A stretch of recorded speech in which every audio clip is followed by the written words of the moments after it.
राज्याचे मुख्यमंत्री देवेंद्र फडणवीस यांनी सादर केलेल्या प्रतिज्ञापत्रानुसार आज आपण त्यांची संपत्ती पाहणार आहोत. देवेंद्र फडणवीस यांची एकूण संपत्ती 13 कोटी आहे, तर त्यांच्यावर 62 लाखाचे कर्ज देखील आहे.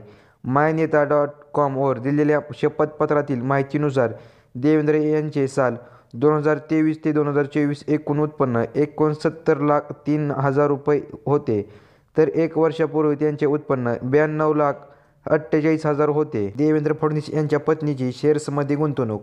निवडणूक शपथपत्रात दिलेल्या माहितीनुसार देवेंद्र फडणवीस आणि त्यांची पत्नीच्या बँक खात्यात 5 लाखांहून जास्त डिपॉझिट आहे. त्याशिवाय देवेंद्र फडणवीस यांनी शेअर बाजार, बॉन्ड्स, डिबेंचर्समध्ये कोणतीही गुंतवणूक केलेली नाही. परंतु त्यांची पत्नी अमृता फडणवीस यांनी मात्र 5,63,00,000 रुपयांचे बॉन्ड्स, शेअर आणि म्युच्युअल फंडात गुंतवले आहेत. याशिवाय देवेंद्र फडणवीस यांच्या NSS पोस्टल सेव्हिंग खात्यात 17 लाख जमा आहेत.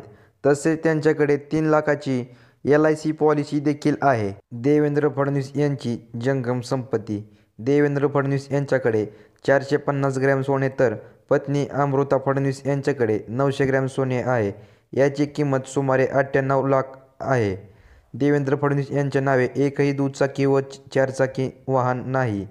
तसेच त्यांची पत्नी अमृता फडणवीस यांच्याकडे देखील 4चाकी वाहन नाही. देवेंद्र फडणवीस यांच्यावर 62 लाखाचे कर्ज आहे. हे कर्ज त्यांच्या पत्नीने घेतलेले आहे. देवेंद्र फडणवीस हे 3 कोटीच्या घरात राहतात. देवेंद्र फडणवीस यांच्या अचल संपत्तीत अमृता फडणवीस यांच्या नावावर 1.27 कोटीची ॲग्रिकल्चर जमीन आहे. रेसिडेन्शियल प्रॉपर्टी म्हणून देवेंद्र फडणवीस यांच्याकडे 3 कोटीचे घर आणि 47 लाखाचे दुसरे एक घर आहे. तसेच त्यांच्या पत्नीच्या नावे देखील 36 लाखाचे रेसिडेन्शियल प्रॉपर्टी आहे.